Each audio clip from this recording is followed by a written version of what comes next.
ওগো, বসে বসে তোমাকে আর বৃষ্টি দেখতে হবে না। এই নাও ভাত আর ডাল, এবার জলদি করে খেয়ে আমায় উদ্ধার করো তো।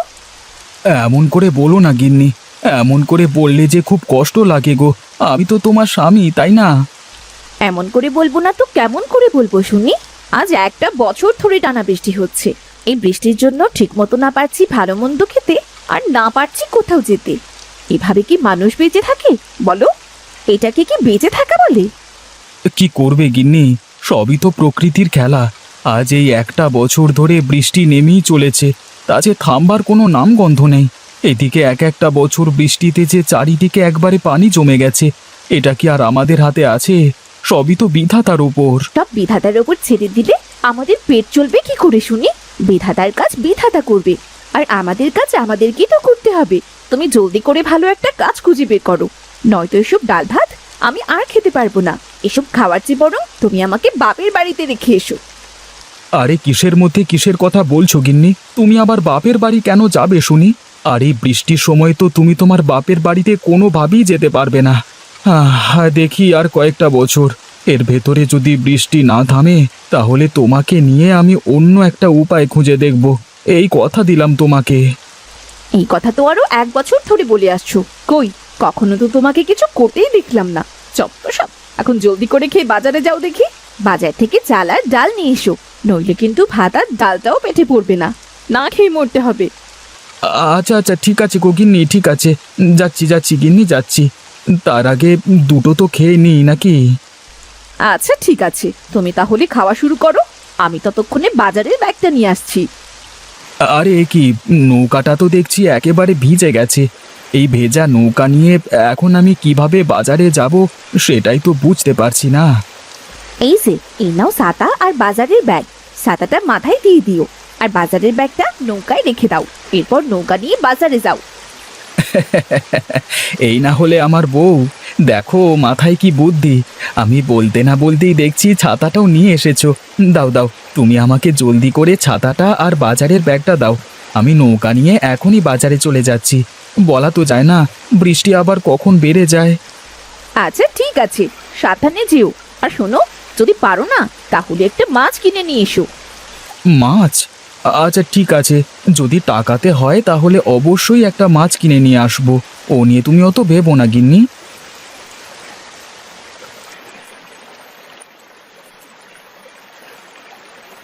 আরে ও গোপাল ভাই, দোকানে আছো দেখছি।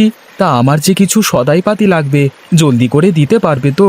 ওদিকে আবার কখন বৃষ্টি নেমে যায় সে কথা তো আর বলা যায় না। তাই তো বৃষ্টির আগেই যাচ্ছি সদাইপাতি নিয়ে বাড়ি চলে যেতে। ওসব নিয়ে তুমি ভেবো না মনু ভাই, তোমার যা যা লাগবে শুধু আমাকে বলো, আমি জলদি করেই তোমার সব কিছু বাজারের ব্যাগে ঢুকিয়ে দিচ্ছি। তুমি আমাকে শুধু টাকা আর বাজারের ব্যাগটা দাও তো। শোনো গোপাল ভাই, আমার ওই ব্যাগে 5 কেজি চাল আর 2 কিলো ডাল জলদি করে ব্যাগে ভরে দাও, কেমন? গোপাল ভাই, আমার যে আবার অত সময় নেই বুঝলে, কখন বৃষ্টি নেমে যায় কে জানে। ঠিক আছে মনু ভাই, তুমি তো একবার বললে। 2 কিলো ডাল আর 5 কিলো চাল এখনই ব্যাগে ভরে দিচ্ছি আমি। এই তো, এই তোমার 5 কেজি চাল আর এই 2 কিলো ডাল ভরা শেষ, কেমন? আর যে টাকা হয়েছে তাতে তুমি আর 10 টাকা ফেরত পাবে, বুঝলে? মাত্র 10 টাকা ফিরেছে?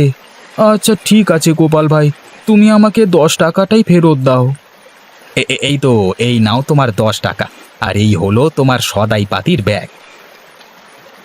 এই তো বললো সদাই করে টাকা ফিরলে মাছ কিনতে। আজ তো বাজার সদাই করবার পরে মাত্র 10 টাকা ফিরল, কিন্তু এই 10 টাকায় তো মাছের কাঁটাগুলো পাবো না। না, এই 10 টাকা দিয়ে আর কিছু না করে বরং 1 কাপ চা খেয়ে বাড়ি চলে যাই।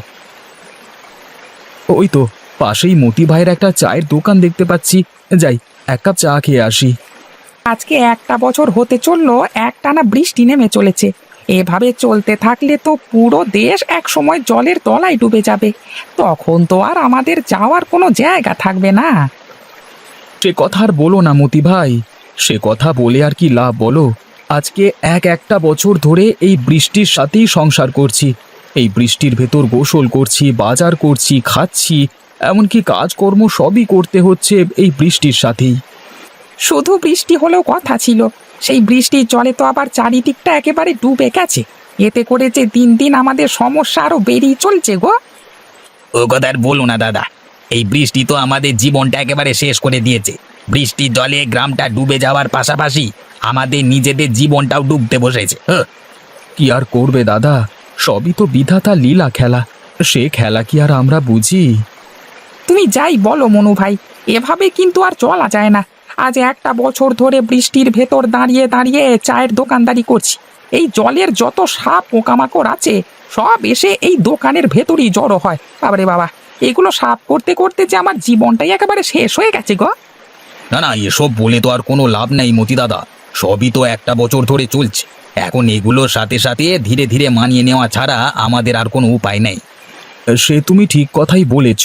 এই বৃষ্টির সাথে আমাদের সংসার চলছে 1 বছর ধরে, হয়তো ভবিষ্যতেও আরও চলবে। আরে এই তো বৃষ্টি চলে এসেছে। এই নাও দাদা, তোমার টাকাটা তুমি রাখো, আমি এবার যাই।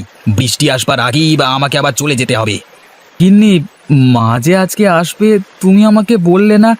আমি তাহলে কিছু জিনিস বাকিতে হলেও বাজারটা করে আনতাম। আরে মাঝে আজ আসবে সেটা তো আমিও জানতাম না। আরে এ কি, তোমার হাতে এত বড় একটা মাছ? এত বড় মাছের তো অনেক দাম, তুমি এত বড় মাছ কিনলে কি করে গো? সে এক মজার কাহিনী গিন্নি। আসবার সময় আমি শুধু চাল আর ডাল কিনেই বাড়ি ফিরছিলাম। ঠিক তখনই মাছটা পানি থেকে লাফ দিয়ে আমার নৌকায় উঠে পড়ল, আর আমিও বিধাতাকে ধন্যবাদ দিয়ে মাছটা নিয়ে আসলাম। সে তুমি ভালোই করেছো, নইলে মায়ের কপালে শুধু আজ ডাল আর ভাতই জুটতো। এবার দাও তো দেখি, আমি মাছটা ভালো করে রান্না করে ফেলি। এই নাও গিন্নি। বৃষ্টির ভেতরে মাছ দিয়ে ভাত খেতে খুবই ভালো লাগছে। কখনো ভাবিনি আজ তোদের বাড়িতে এসে হঠাৎ করে মাছ দিয়ে ভাত খাবো, তাও আবার এত বড় মাছ। সেটা তো কল্পনায়ও ছিল না। সেটা তো আমাদেরও কল্পনায় ছিল না মা, সবই বিধাতার ইচ্ছে বুঝলে। নইলে এই বৃষ্টির দিনে এরকম করে বাঁচা যায় নাকি? তুমি যাই বলো গিন্নি, বৃষ্টি যে আমাদের শুধু ক্ষতিই করেছে তা নয়, সেই সাথে বৃষ্টি আমাদের কিছুটা হলেও উপকারও করেছে গিন্নি। এই বৃষ্টির দিনে তোদের সংসার দেখে আমি খুবই খুশি হয়েছি রে মা। আমি ভাবতেও পারিনি এই বৃষ্টির ভেতরে আমার মেয়েটা সংসার করে খেতে পারবে।